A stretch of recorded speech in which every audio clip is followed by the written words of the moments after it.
جائیے مسٹر زیگم، اور دن کے وقت خواب دیکھنا چھوڑ دیجیے۔ آپ تو اپنی محبت کے آگے مجبور ہو کہ اپنے والدین کو زیر کر ہی لیں گے، اور شاید وقتی طور پر وہ بھی اس فرق کو بلا ڈالے۔ اگر آپ سے وابستہ جتنے بھی لوگ ہوں گے وہ اس طرح حقیقت اور فرق کو کبھی فراموش نہیں کر سکیں گے۔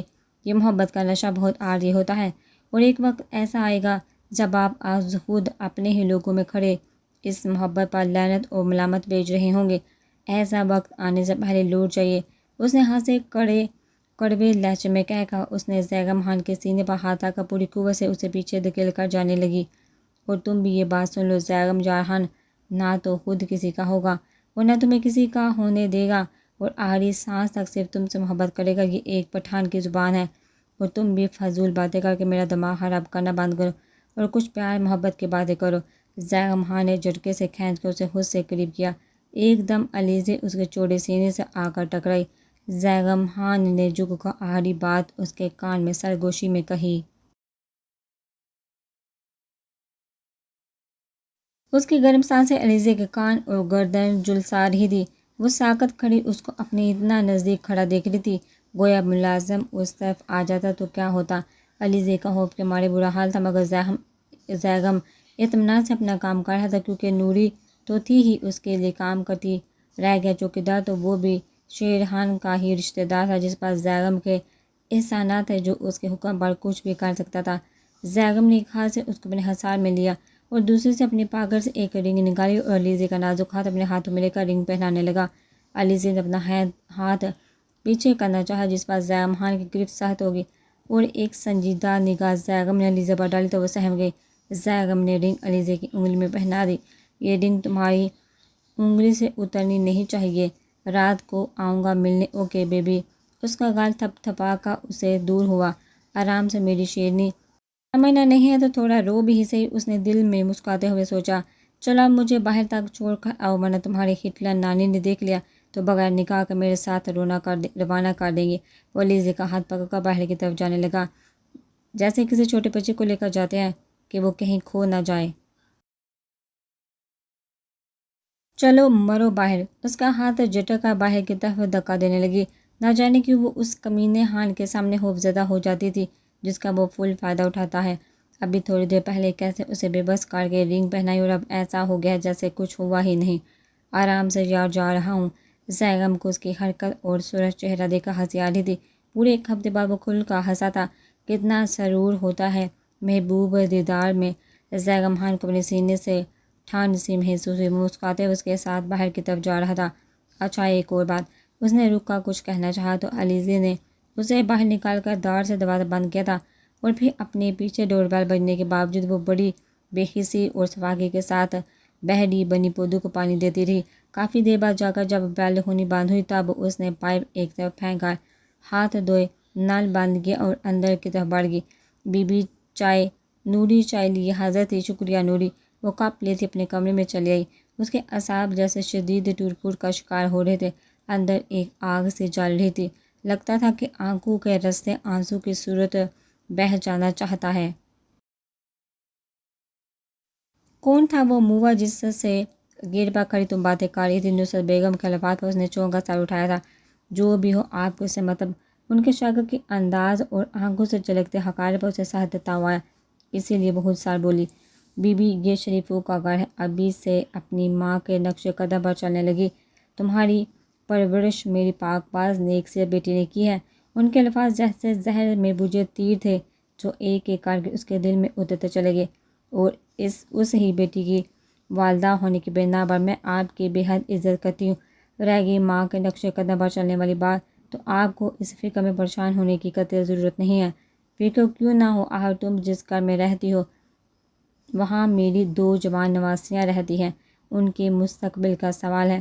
اگر تمہارے یہی لچن رہے تو ان کو کون پوچھے گا، کیسے بیاہی جائیں گی وہ؟ انہوں نے نفرت بڑی نظروں سے اسے گھورتے ہوئے کہا، جس کا چہرہ ذلت بڑے الفاظوں سے دما دما ہو رہا تھا۔ میں گاؤں جانے سے پہلے آج ہی سکندر سے بات کرتی ہوں۔ اس سے اپنی اولاد کا مستقبل عزیز ہے کہ برائے گندہ خون۔ ان کے آگ بھڑکاتے الفاظ اس کے وجود کو جلانے لگے تھے۔ وہ کہہ کر جا چکی تھی۔ وہ ان کے شعلہ صفت الفاظوں میں گری درد درد جلتی جا رہی تھی۔ در و دیوار جیسے اس پر انگلیاں اٹھا رہے تھے۔ سجے شو پیس حاضر تھے، کہہ کے لگا رہے تھے۔ اس کے اندر کی وحشت اسے جنونی بنا ڈالا تھا۔ اس نے سائڈ ٹیبل پر رکھا بلوری کانچ کی واز کو اٹھا کر قد آدم آئینے پر دے مارا اور جو چیز اس کے ہاتھ میں آتی گئی وہ اسے توڑتی چلی گئی۔ جس وقت اسکندر احمد آفس سے لوٹے، شور کی آواز پر وہ اس کے کمرے میں دوڑے چلے آئے۔ نوری دروازے میں کھڑی کانپ رہی تھی، جبکہ وہ ہوش و حواس سے قطعی بیگانہ لگ رہی تھی۔ علیزے ہوش میں آؤ۔ انہوں نے آگے بڑھ کر زخمی علیزے کو جھنجھوڑ ڈالا۔ اس کے ہاتھ چہرے سے ٹپکتا خون اس کے کپڑے کے علاوہ کارپیٹ کو آلودہ کر رہا تھا۔ میں نہیں ہوں گندا خون، میں نہیں ہوں۔ وہ جیسے ریزہ ریزہ ہو گئی تھی، اس کی آنکھوں سے ٹپکتے آنسو جیسے اسکندر احمد کے دل پر گرے تھے۔ کس نے کہا تم میری بیٹی ہو؟ صرف میری۔ وہ اس کے تقریر پر کڑا اٹھے تھے، جس دکھ کو بھلانے کے لیے اس نے اپنے آپ کو بلا ڈالا تھا۔ نصرت بیگم کے الفاظ اس کی یادداشت میں اس کے دکھ کو روشن کر گئے تھے۔ صحیح کہا ہے، کسی نظام سے زیادہ زہر الفاظ میں ہوتا ہے، آہستہ آہستہ انسان کو اندر سے ختم کر دیتا ہے۔ تب ہی تو ہمارے نبی پاک صلی اللہ علیہ وآلہ وسلم نے فرمایا ہے، مومن وہ ہے جس کی زبان اور ہاتھ سے دوسرے مسلمان کو تکلیف نہ پہنچی ہو۔ اس کا نکاحت اور غنودگی میں لڑکھڑاتا ذہن جیسے ماضی کی اتھاہ گہرائیوں میں جا ڈوبا تھا۔ ان کی محبت بڑے الفاظوں سے غافل و بے خبر ہو کر وہ ان کے بازو میں ڈیلی پڑتی کارپیٹ پر جا گری۔ ماضی، ماما ایک بات پوچھوں؟ 5 سالہ علیزے نے بیمار مریم بیگم سے سوال کیا۔ کیا؟ ان کے سوالیہ نظریں معصوم بیٹی کے چہرے کو دیکھ رہی تھی، جو چھوٹی سی عمر میں بہت احساس اور خیال رکھنے والی بچی تھی۔ ماں کی بیماری کی وجہ سے وہ وقت سے پہلے سمجھدار ہو گئی تھی۔ ماما وہ اب بیمار ہے نا؟ سب آپ کو دیکھنے آتے ہیں۔ پھر اس نے ایک لمحے کو ہچکچا کر سوال ادھورا چھوڑا اور ماں کو تکتے پا کر بولی، پھر بابا کیوں نہیں آتے؟ اس کے سوال پر ایک لمحے کو ان کا چہرہ تاریک ہوا اور وہ بےتاب لہجے میں بولی، ان سے ہمارا اب کوئی تعلق نہیں ہے۔ کیوں ماما؟ اس نے نیلی آنکھیں بھیگنے لگی۔ اس کا لہجہ احتجاج سے پر تھا۔ اس کے بے شمار سوالوں کا وہ حصہ ادھورا جواب دے کر اسے الجھا دیا کرتی تھی۔ اس نے اپنے بابا کا دھندلا سا عکس بھی یاد نہیں تھا، بس ایک یہی ضد تھی اسے کہ اس کے بابا کے بارے میں بتایا جائے۔ اسی لیے چاند کہ جب انسانوں کا آپس میں تعلق ٹوٹ جائے، رشتوں کا احترام اٹھ جائے، تو وہ ایک دوسرے کے اجنبی بن جاتے ہیں۔ وہ کھوئے دردناک لہجے میں گویا ہوئی، ماموں تو کہتے ہیں خونی رشتے کبھی نہیں ٹوٹتے۔ وہ جیسے بڑی آس اور امید سے بولی تھی، ٹوٹ جاتا جب انسان از حد شوق سے اپنانا نہ چاہے، اس سے نفرت کرے تو وہ بڑی آسانی سے اپنی موت آپ مر جاتا ہے۔ وہ جذبات کی شدت میں چیخنے لگی تھی۔ ان کا سانس تیز تیز چلنے لگا، ان کے ہانپنے سے اس کا چہرہ سرخ ہو چکا تھا۔ اندر آتے اسکندر نے بیمار بہن کو سنبھالا۔ بیٹا، آپ کو کتنا بتایا ہے آپ کی ماں بیمار ہے؟ ان سے ایسے سوال نہیں کیا کرتے جس سے انہیں تکلیف ہو۔ وہ پیار بڑے لہجے میں اسے سمجھا رہے تھے۔ مریم بیگم کو کینسر تھا جو لاسٹ سٹیج پر پہنچ چکا تھا۔ محبت کے روگ نے ان کو اندر سے ختم کر دیا تھا۔ ماموں میں پریشان نہیں کر رہی تھی، بلکہ میں تو صرف بابا کا پوچھ رہی تھی کہ وہ ماما کو دیکھنے کیوں نہیں آتے؟ یہ تو اتنی بیمار ہے نا، پھر کیوں؟ وہ معصومیت سے کہہ رہے تھے۔ اسکندر احمد کا چہرہ پھیکا پڑ گیا۔ وہ زیادہ دیر وہاں رک نہیں سکے تھے۔ اس کے ننھے سے ذہن اور دل میں ہزاروں سوال تھے اور ان کے جواب کو کھوجنا ڈھونڈنا چاہتی تھی۔ اس کے اسکول کی سب لڑکیاں صبح اپنے والدین کے ساتھ آتی تھیں اور زیادہ تر کو ان کے پاپا یا ڈیڈی ہی چھوڑ کر جاتے تھے، کیونکہ اکثر مردوں کا آفس ٹائم بھی وہی ہوتا تھا، اس لیے وہ بآسانی اس ذمہ داری کو نبھاتے تھے۔ وہ پہلے مریم بیگم کے ساتھ اسکول آتی، پھر جب اس کی بیمار پڑی تھی اسکندر احمد اسے اسکول چھوڑ کر آنے لگے، اور جب ان کے ساتھ اسکول آتی تو اس کی معصوم نظریں ان لڑکیوں سے الجھنے لگتی جو گاڑیوں سے اترتے وقت اپنے والد کے گھر پر پیار کرتے ہوئے یا بائے کرتے اترتی، یا پھر کوئی خوبصورت پرامس جس سے چھٹی کے بعد انہیں ہر صورت پورا کرنا ہوتا۔ اکثر وہ اسے اس کے فادر کا پوچھتی اور وہ یہی سوال مریم بیگم سے دہراتی کہ وہ آخر کہاں تھے اور ان کے ساتھ اور ان کے پاس کیوں نہیں رہتے تھے۔ اس کے سوالوں کا مریم بیگم کے پاس کوئی جواب نہیں تھا۔ وہ اکثر اسی قسم کی نہ سمجھ میں آنے والی باتیں کرتی جو اسے بے حد مشکل اور نہ سمجھ میں آنے والی لگتی۔ وہ اس وقت خاموش ہو جاتی، پھر 2-3 دن بعد وہی سوال دہراتی اور ان کی وہی نہ سمجھ میں آنے والی جواب سن کر افسردہ ہو جاتی۔ جب سے اس نے ہوش سنبھالا تھا، اپنی ماں کو اس نے یہی دیکھا تھا، تنہائی میں چھپ کر سسکتے ہوئے، بیماری کی گود میں دن رات گھلتے ہوئے۔ علیزہ ماں کی آواز پر اپنا ہوم ورک چھوڑ کر چھوٹے چھوٹے قدم اٹھاتی ان کے بیڈ کے قریب آئی۔ ان کی آنکھیں اندر کودن سے حالی حالی اداس اور بے جان سی لگ رہی تھی۔ جی ماما، اس نے اپنے چھوٹے سے ہاتھ سے ان کے ہاتھوں کے آنکھوں کے کنارے صاف کرتے پوچھا۔ تم؟ انہوں نے ٹھہر کر بولنا شروع کیا۔ اپنے بابا سے ملنا دیکھنا چاہتی ہو نا؟ ان کے دکھ سے چور لہجے سے بیگانہ اور ان کے الفاظوں پر حیران رہ گئی۔ ہاں ماما، میں انہیں دیکھنا، ان سے ملنا چاہتی ہوں۔ کہ میرے بابا کیسے، کہاں ہیں وہ، ہمارے پاس کیوں نہیں رہتے؟ اس نے شدت جذبات سے ان کا ہاتھ اپنے ہاتھوں میں تھامتے ہوئے اپنا بے پناہ مسرت سے کہا تو ان کی آنکھوں میں رکے آنسو تیزی کے ساتھ آنکھوں کے کنارے سے بہتے ہوئے گالوں میں جذب ہونے لگے۔ پچھلے ہفتے ہی سکندر احمد نے سرسری سے انداز میں مریم سے ذکر کیا تھا، وہ اپنی وائف اور بیٹے کے ساتھ جہاں کراچی میں ہیں، اگر وہ کہیں تو علیزہ کو ملوا لائیں گے۔ وہ اس کے اپنے باپ کے لیے جذبات اچھی طرح جانتے تھے۔ اس وقت تو مریم بیگم نے سختی سے انکار کر دیا، مگر ڈاکٹر نے جب سے انہیں بتایا تھا ان کے پاس بہت کم ٹائم ہے، تو ان کو علیزہ کے مستقبل کی فکر چین سے مرنے بھی نہیں دیتی تھی کہ ماں نے صحیح باپ کی محبت تو اسے مل ہی جائے۔ تم جاؤ گی ان کے پاس؟ انہوں نے بھیگے لہجے میں کہا تو وہ خوشی سے ان سے لپٹ گئی۔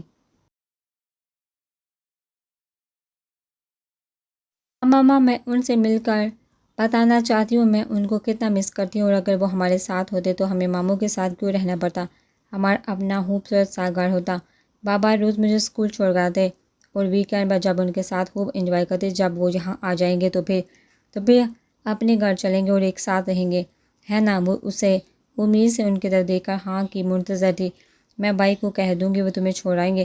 وہ اذیتوں میں گری با مشکل بولی تھی۔ نہ جانے انہیں کیوں لگ رہا تھا ان کی بیٹی کی ساری امیدیں ٹوٹنے والی ہیں۔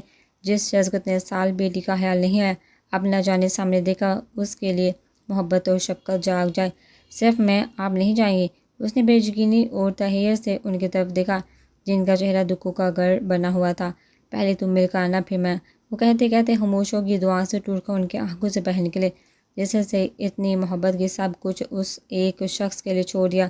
بدلے میں اس بے وفا نے کیا دیا انہیں، اور اس کے لیے اتنا ہی کافی تھا کہ وہ پہلی بار اپنے بابا سے مل کر انہیں چھو کر اپنے ہونے کا احساس کر سکے گی۔ اس نے اپنے دل میں اٹھتے ہزاروں سوال ان سے پوچھنے کے لیے تیار کر رکھے تھے۔ پوری رات اس نے ملنے کے اشتیاق اور شوق میں اپنی ماما کے ساتھ ان کے بارے میں باتیں کرتے ہوئے گزاری۔ اسکول میں بھی وہ پورا ٹائم یہی سوچتی رہی کہ کب شام ہوگی، وہ کب ماموں کے ساتھ بابا جان سے ملنے جا سکے گی اور اسے دیکھ کر ان کا کیا ری ایکشن ہوگا۔ اسکول سے آ کر اس نے سست روی سے گزرتے وقت کو دیکھا جھنجھلاتے ہوئے مریم بیگم سے پوچھا، ماما میں کب بابا سے ملنے جاؤں گی؟ اس کے بے چینی اور اضطراب پر وہ اداسی سے اس کی صورت دیکھنے لگی۔ علیزہ ایک بے حد خوبصورت بچی تھی، نیلی آنکھیں، گولڈن بال، سفید صورت، سفید موم کی گڑیا لگتی تھی۔ لوگ اسے پلٹ پلٹ کر دیکھتے اور دیکھتے ہی رہ جاتے۔ نہ جانے اس کی قسمت بھی اتنی ہی خوبصورت ہوگی یا پھر میری طرح یہ بھی۔ اللہ کرے اس کو وہ سب دیکھنا نصیب ہو۔ میری بیٹی کے لیے شہزادہ آئے گا ضرور۔ مریم بیگم کو اپنی بے پناہ دعاؤں پر یقین تھا۔ بتائیے نا ماما، وہ ان کی خاموشی پر ان کا ہاتھ ہلاتے ہوئے بولی۔ وہ اپنے خیالوں سے جاگی۔ جب ماموں آفس سے آ جائیں گے، اسے تسلی دیتے ہوئے بولی تو اس کی مایوس نظریں 2 بجاتی گھڑی کو کوفت سے دیکھنے لگی۔ ابھی تو بہت ٹائم تھا ماموں کو گھر آنے میں، وہ کس طرح یہ وقت گزارے۔ وہ وہیں کوچ پر ٹک گئی، ایک ڈال اٹھا کر اس کے پونی بنانے لگی، پھر اس کھیل سے اکتا کر وہ مومانی کے پاس چلی جہاں تحریم شفا اپنے روم میں سو رہی تھی۔ تم سوئی نہیں؟ مومانی کے سوال پر نفی میں گردن ہلاتے ہوئے بولی، نہیں، مجھے ابھی بابا سے ملنے بھی جانا ہے ماموں کے ساتھ۔ اگر میں سو گئی تو پھر نہیں جا سکوں گی، اور پھر ماما اجازت دے نہ دے۔ اس کے خوف اور اندیشوں پر وہ اسے پیار سے گود میں اٹھاتے ہوئے بولی۔ اس بچی پر انہیں بہت ترس آتا تھا، اسے محبت بھی بہت ہی، مگر گھر میں سب کو شفا کو اگر ایک منٹ بھی نظر نہ آئے تو پورا گھر سر پر اٹھا لیتی تھی۔ شفا اس سے 3 سال چھوٹی تھی، جس کی وجہ سے علیزہ اس کا بہت خیال رکھتی۔ ایسا نہیں ہوگا، جب تمہارے ماموں آ جائیں گے میں تمہیں اٹھا دوں گی، پرامس۔ اس نے اپنا چھوٹا سا نرم اور نازک ہاتھ ان کی طرف بڑھایا۔ پرامس۔ اس کا ہاتھ تھام کر مسکرا دی۔ اس کے رات کی نیند پوری نہیں ہوئی تھی، پھر بھی تحریم کی برابر لیٹ کر اسے نیند نہیں آئی۔ وہ سوچنے لگی ماما کے پاس ان کی ایک تصویر کیوں نہیں؟ بابا کیسے ہوں گے؟ ماما کی طرح خوبصورت یا پھر عام سے؟ جیسے بھی ہو وہ میرے بابا ہوں گے۔ مجھے ان سے بہت محبت ہے، انہیں بھی مجھ سے اتنی ہی محبت ہوگی، کیا مجبوری ہے؟ وہ ہمارے پاس کیوں نہیں رہتے؟ وہ اپنی پریشان الجھن زدہ سوچوں سے گھبرا کر پھر مریم بیگم کے پاس چلی گئی۔ اس کا ننھا سا ذہن کچھ سمجھ نہیں پا رہا تھا۔ وہ بس یہ جانتی تھی کہ پاپا سب کے ساتھ رہتے ہیں اور خوب انجوائے بھی کرواتے ہیں جیسے اس کے ساتھ فرینڈس کے ساتھ کے فادر ہیں۔ ماما یہ کبھی کبھی ٹائم کیوں نہیں گزرتا؟ وہ اکتا کر جھنجھلا کر بولی تھی۔ بچپن میں انتظار بہت مشکل ہوتا ہے اپنے پسندیدہ چیز کے لیے، گزر ہی جائے گا وقت تو گزر ہی جاتا ہے۔ اپنے اپنے احساسات کی بات ہوتی ہے۔ ان کی اداس آنکھیں کھڑکی سے باہر نہ جانے کیا ڈھونڈنے لگی۔ ماما میں بابا سے کہوں اگر وہ ہمارے پاس نہیں آ سکتے تو ہمیں اپنے پاس بلا لیں، میں انہیں بہت یاد کرتی ہوں۔ اور ماما آپ بھی نا؟ اس نے ان کا ہاتھ تھامتے ہوئے بڑی آس سے پوچھا تھا، پھر چونک کر بولی، ماما آپ کو ٹمپریچر ہے؟ میں مومانی جان سے کہتی وہ باہر کی طرف بھاگنے ہی والی تھی۔ نہیں مائی ڈال، انہیں پریشان نہیں کرو، میں بالکل ٹھیک ہوں۔ وہ نہ جانے کیوں غمگین ہو گئی تھی۔ پھر شام کو ان سے گلے مل کر خوشی خوشی اسکندر احمد کے ساتھ لمبا سفر طے کر کے ایک پوش علاقے میں بڑے سے گیٹ کے سامنے رکے ماموں کے ہمراہ گیٹ کو پار کر کے جب وسیع اور گھر کے لان کی روش عبور کر کے اندر پہنچی تو امیرانہ طرز رہائش و قیمتی اشیاء از خود اپنی قیمتی اور نایاب ہونے کا پتہ دے رہی تھی۔ اس کی گرفت ماموں کے ہاتھ پر سخت ہو گئی۔ اسے یوں لگ رہا تھا جیسے وہ کسی محل میں داخل ہو گئی ہو، جادو کا حسین محل جو اس کی دنیا سے جہاں اب تک وہ رہی تھی بالکل مختلف اور جدا تھا، نیا خوبصورت اور خواب لگ رہا تھا۔ یہ تو اس کی فیری ٹیل جیسا تھا۔ ماموں بابا یہاں رہتے ہیں؟ اس کی خوبصورت نیلی آنکھیں معصومیت سے پھیلی ہوئی تھی۔ کیا اس کے بابا کو شہزادے تھے جو اتنے بڑے محل میں رہتے تھے؟ ہاں، وہ افسردگی سے مسکرائے۔ یہ گھر تو بہت بڑا خوبصورت ہے۔ اس کی بات بیچ میں ہی رہ گئی۔ تم کیوں آئی ہو یہاں؟ باری مردانہ آواز پر اس نے پلٹ کر آنے والے کو دیکھا تھا۔ مہنگے سوٹ میں شاہانہ انداز میں پوچھتا وہ شخص خاصا اجنبی اور بیگانہ محسوس ہو رہا تھا۔ میں تمہاری امانت واپس کرنے آیا ہوں۔ اسکندر احمد نے ان کے قریب آ کر علیزے کا ہاتھ ان کی طرف بڑھایا اور وہ بھی یقینی سے اس شخص کو دیکھنے لگی جس کی آنکھوں میں اس کے لیے نہ کوئی محبت شفقت تھی، نہ ہی کوئی جذبہ ہمدردی کی رمق موجود تھی جو اس 5 سال چھوٹی سی بچی کو کیا سمجھ آتی۔ وہ تو بس اپنے اتنے خوبصورت اور امیر باپ کو دیکھ کر حیران تھی۔ انہوں نے ایک نظر بھی اس پر ڈالنا بھی گوارا نہیں کی تھی، جسے وہ امانت کہہ کر اس کے در بڑھا رہے تھے۔ کیسی امانت؟ کس کی امانت؟ ہم روزانہ خیرات کر کے بھول جاتے ہیں۔ خیرات کا مطلب واپس لینا ہرگز نہیں ہے۔ اور اگر تمہیں اس بچی کی پرورش کے لیے کچھ چاہیے تو کہو۔ وہ ہنسے تیکھے مغرور لہجے میں بولے۔ تیمور علی خان، اگر مریم کا اصرار نہ ہوتا تو شاید میں اس معصوم کو لے کر تمہارے جیسے سنگ دل، بے رحم اور پتھر دل انسان کے در پر کبھی نہیں آتا۔ ابھی میرے بازو میں اتنا دم ہم ہے کہ میں خود انہیں اپنے زور بازو پر پال سکوں۔ اسکندر احمد کا چہرہ مارے توہین اور غصے سے سرخ ہو گیا۔ تو پھر یہاں آئی کیوں ہو؟ وہ ناگواری سے بولے۔ یہ تمہارا خون ہے، تمہاری اولاد ہے، تم سے ملنا چاہتی تھی۔ انہوں نے بڑے ٹوٹے لہجے میں اس کی خواہش سے اس بے حص انسان کو آگاہ کیا۔ ماموں یہی میرے بابا ہیں؟ اس نے بڑے جذباتی انداز میں حسرت سے پوچھا تھا۔ کب سے چپ کھڑی وہ اپنے باپ اور ماموں کو باتیں کرتے دیکھ رہی تھی، مگر اس کے بابا نے تو ایک بار بھی اس کی طرف نہیں دیکھا تھا۔ ہاں بیٹا، انہوں نے افسوس بڑے انداز میں سر ہلایا اور وہ جیسے سا باتیں بول کر ان کے طرف بڑھی اور بے احتیاط ان سے لپٹ گئی۔ بابا آپ کہاں چلے گئے تھے؟ میں روز ماما سے آپ کے بارے میں پوچھتی تھی، میں آپ کو بہت مس کرتی تھی۔ ان کی ٹانگوں سے لپٹی بے احتیاط بے ساختہ روتے ہوئے کہہ رہی تھی۔ تیمور علی خان دوسری طرف منہ کر کے خاموش کھڑے تھے جیسے اس سب سے کوئی تعلق نہیں ہو۔ اسی وقت اندر سے ایک خوبصورت عورت اور 4 سال بچہ آ گیا۔ یہ کون لوگ ہیں؟ اس عورت نے سوالیہ نظروں سے اپنے شوہر سے پوچھا تھا اور بچی کو اپنے شوہر کی ٹانگوں سے لپٹے دیکھا۔ وہ بچہ دوڑ کر علیزے کے قریب آیا اور پھر اس کو اپنے باپ سے پردے دھکیلتے ہوئے بولا، یہ میرے ڈیڈ ہے، تم کون ہو؟ یہ اسے سے پہلے کہ پریشان علیزے کچھ بولتی، تیمور علی نے بچے کو گود میں اٹھا کر پیار کرتے ہوئے کہا۔ مدد کے سلسلے میں آئے ہیں، یہ کہتے ہوئے اس بے رحم انسان کو ایک پل کے لیے اپنی معصوم بیٹی پر، بابا آپ سے میرے بابا ہے نا؟ بچے نے اپنے چھوٹے چھوٹے ہاتھوں سے ان کے چہرے کو تھامتے ہوئے بڑے یقین سے پوچھا تھا۔ علیزے کی نظریں ہنوز ان دونوں پر لگی تھی اور بچہ شاید اس پر یہی جتانا چاہتا تھا صرف وہی ان کا ولی عہد ہے، وہ ان کی کچھ نہیں لگتی اور نہ ہی اس کا کوئی حق تھا انہیں چھونے یا پیار وصول کرنے کا۔ ہاں بیٹا، ہم صرف آپ جیسے شہید بیٹے کے باپ ہیں۔ انہوں نے بھیگی بھیگی نیلی شکوہ ناکانچ آنکھوں سے نظریں چراتے ہوئے غرور تکبر سے ان کے ہر انداز سے غرور جھلک رہا تھا کہا، ضمیر گل۔ انہوں نے ملازم کو آواز دی، جی سرکار۔ ملازم نے مؤدب پوچھا، جاؤ بابا کو گاڑی میں بٹھاؤ، ہم آتے ہیں ان کی مدد کر کے۔ انہوں نے کہتے ہوئے ان کی طرف سے رخ موڑ کر اپنے 4 سال بیٹے کو ملازم کی طرف بڑھایا تھا۔ دیکھو سکندر، تم میری اچھی دوست تھے کبھی، اسی لیے میں نے تمہیں اپنے گھر میں برداشت کر لیا، اور رہی اس بچی کی بات، تو جوانی میں ایسی نادانیاں ہو جاتی ہیں ہم جاگیرداری سے۔ ویسے بھی لڑکا ہوتا تو ہم کچھ سوچ بھی لیتے، مگر اس بے حس سنگ دل شخص نے معصوم بچی کے بارے میں نہیں سوچا کہ اس کی باتیں اس کے ننھے سے ذہن میں کیا اثر ڈالیں گی۔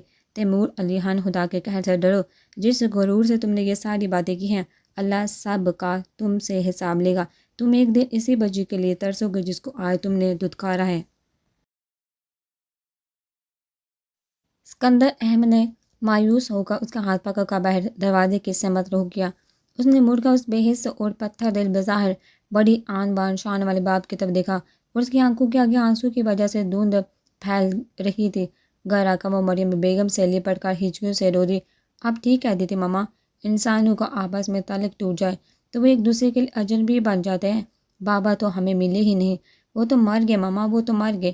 ان کے معصوم بیٹی نے ہوش سنبھال کے اپنے باپ سے ملنے، انہیں دیکھنے انہوں نے پانے کی خواہش کی تھی، ان کے متعلق جاننے اور کھوجنے کی، لیکن اتنے سالوں کا انتظار رنگ بھی لائے تو کس قدر بھیانک تھا جو اس کا سارا بچپن بہا لے گا۔ اس شخص نے جس سے ملنے کے انتظار میں اسے جنون کی حد تک لا پہنچایا تھا، اس کے وجود کو ماننے اور اسے اپنانے سے انکار کر دیا تھا۔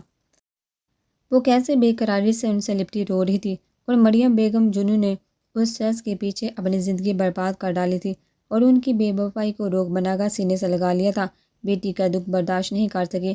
معصوم بیٹی کا اس طرح بلکنا رونا ان سے سہا نہ گیا۔ اسی رات انہوں نے خاموشی سے آنکھیں موند لی۔ علیزے کو کچھ خبر نہیں تھی، وہ باپ کے رویے سے اس قدر دل برداشتہ ہوئی تھی۔ شدید بخار اور بے ہوشی کی کیفیت میں کئی دن اور راتیں مدہوش رہی، اور پھر ہوش کی دنیا میں آنے کے بعد ماں کی موت کا عظیم دکھ بھی اس کی آنکھوں کو نم نہیں کر سکا۔ یوں لگتا تھا جیسے اس رات اس نے اپنی ماں سے لپٹ کر تمام آنسو بہا ڈالے ہو، اس کی خالی بنجر اداس آنکھوں میں زندگی مر گئی ہو۔ اس دن کے بعد سے کبھی کسی نے نہیں سنا کہ اس نے بھولے سے بھی اپنے باپ کا ذکر کیا یا ان کا نام لیا ہو۔ سکندر احمد مریم کی موت اور اس کی ذہنی ابتری حالت سے ایسے دل برداشتہ ہوئے کہ ملک کو چھوڑ کر لندن چلے آئے۔ وقت کا کام ہے، وقت گزرتا گیا، اور اپنے پیچھے بہت سے واقعات، بہت سے لوگ اور بہت سارے حادثات ماضی میں دفن کرتا آگے ہی آگے بڑھتا گیا۔ وہ بھی سکندر احمد کے سایہ شفقت میں پروان چڑھتی گئی، اور 12 سال کی عمر سے ہی وہ اپنی ضروریات خود پوری کرنے لگی۔ نوٹس بناتی، وہ بچپن میں ہی پوزیشن ہولڈر شارپ مائنڈ بچی تھی، بڑی کلاسز کے نوٹس سبمٹ وغیرہ آسانی سے بنا لیتی تھی، اسائنمنٹ وغیرہ آسانی سے بنا لیتی تھی۔ بڑے ہونے پر ماضی میں کچھ پوشیدہ راز باتیں اس پر آشکار ہوئیں تو وہ لرز اٹھی۔ مریم بیگم کا تعلق جس بازار سے تھا، وہاں شریف اور عزت دار لوگ رات تو کیا دن میں بھی جاتے ہوئے کتراتے تھے۔ مریم بیگم کی پرورش نور جہاں بیگم نے اور لڑکیوں سے ذرا ہٹ کر مختلف انداز میں کی تھی۔ شروع سے انہیں تعلیم کی وجہ سے بورڈنگ ہاؤس بھیج دیا گیا تھا، وہاں وہ تعلیم کے ساتھ پروان چڑھتی گئی۔ انہیں نور جہاں بیگم نے اپنی حقیقت کی ہوا بھی نہ لگنے دی۔ وہ ایسا نایاب ہیرا تھا جنہیں وہ ایک محسوس وقت پر منظر عام پر لانا چاہتی تھی، تاکہ لوگوں کی نظر حیران ہو جائے اور وہ ان کی بدولت اتنا کما سکے کہ بیٹھ کر باقی زندگی آرام سے گزار سکے۔ مریم بیگم جیسا قیمتی لال ان کے حلقے میں کہیں اور نہیں تھا۔ مریم صرف حسین ہی نہیں تھی بلکہ ذہانت کی دولت سے بھی مالا مال تھی۔ ان کی دنیا میں مریم کا نام نیلم تھا، ان کی نیلی آنکھوں پر رکھا گیا تھا۔ مریم نے تعلیمی میدان بڑی کامیابی اور پوزیشن کے ساتھ پاس کیے۔ یونیورسٹی میں ہی تیمور علی سے ان کی ملاقات ہوئی، جو ان سے محبت کے دعوے دار تھے، مگر مریم نے اس بات کو اہمیت نہیں دی۔ مگر کب تو ان کی مسلسل اصرار اور وجاہت اور محبت کے آگے وہ اپنا دل ہار بیٹھی، جبکہ تعلیم سے فراغت کے بعد تیمور علی خود بھی انہیں باقاعدہ اپنانے والے تھے۔ اسی سلسلے میں جب انہوں نے اپنے بڑے بھائی سے بات کی، جو ان کے باپ کے بعد گدی نشین تھے اور ان کا ہی حکم چلتا تھا، تو انہوں نے روایتوں کے آگے ان کی ایک نہ چلنے دی اور اس بات سے سختی کے ساتھ انکار کر دیا جس پر وہ باغی اور بدگمان ہو کر وقتی غصے میں گاڑ چھوڑ آئے اور اپنے دوست اسکندر کے ساتھ رہنے لگے، جو یونیورسٹی میں ان کے ساتھ اور مریم کے بہت اچھے دوست تھے۔ وہ مریم کو سگی بہن مانتے تھے۔ اپنی والدہ کی بیماری کی وجہ سے وہ 1 سال پہلے شادی کر چکے تھے، تعلیم کو جاری رکھا تھا۔ اسکندر احمد نے انہیں بہت سمجھایا اور قائل کرنا چاہا تھا کہ اپنے گھر واپس لوٹ جائے اور اپنے بھائی کو سمجھانے کی کوشش کرے۔ اس طرح فرار مسائل کا حل نہیں ہوتا، مگر ان کے خون میں رچی ضد اور انا نے انہیں واپس نہ پلٹنے دیا۔ دوسری طرف مریم کے تعلیم سے فارغ ہونے کے بعد نور جہاں نے اپنے کوٹھے میں ایک بڑی تقریب میں اپنے خاص مہمانوں کے سامنے ان کے منہ دکھائی کے رسم کروائی۔ تب وہ ان کی اصلیت اور گنونے دندے کو دیکھ کر سکتے میں آگے، جن کا خود کا اصل نام ہانم بائی اور اس کا نیلم تھا، مگر اپنے پیچھے تیمور علی کی محبت اور ان کے سپورٹ نے انہیں بہت دارس دی، جو ان کی محبت میں اپنا سب کچھ چھوڑ کر ان کے پاس آ گئے۔ انہوں نے اس وقت مصلحت کے تحت خاموشی اختیار کیے رکھی اور وہ خاموشی سے نور جہاں کے چنگل سے نکلنے میں کامیاب ہو گئے۔ اس حقیقت سے تیمور علی کو آگاہ کیا، جس نے اسکندر احمد کے ساتھ اور دوستوں کی مدد سے اسی شام مریم سے اسکندر احمد کے گھر میں خاموشی سے نکاح کر لیا۔ اس وقت تو ان پر محبت کا جنون سوار تھا، مریم کی محبت میں پاگل، سب کچھ فراموش کر چکے تھے۔ نور جہاں بیگم اس حقیقت کے بعد انہیں اور اسکندر احمد کی فیملی کو نقصان پہنچا سکتی تھی، اسی لیے کچھ دن کے لیے اسکندر احمد کے ماموں کے گھر فیصل آباد آئے، جہاں انہوں نے چند ماہ کے بعد کرائے پر گھر لے لیا۔ زندگی گزارنے کے لیے پیسوں کی ضرورت ہوتی ہے اور ان کے پاس جتنی رقم تھی وہ ان 4-5 ماہ میں بیٹھ کر خرچ کر چکے تھے۔ بھائی سے کسی مالی مدد کی امید نہیں تھی، اسی لیے انہوں نے پرائیویٹ جاب کر لی، مگر تنہا کم ہونے کی وجہ سے گزارا مشکل ہو گیا۔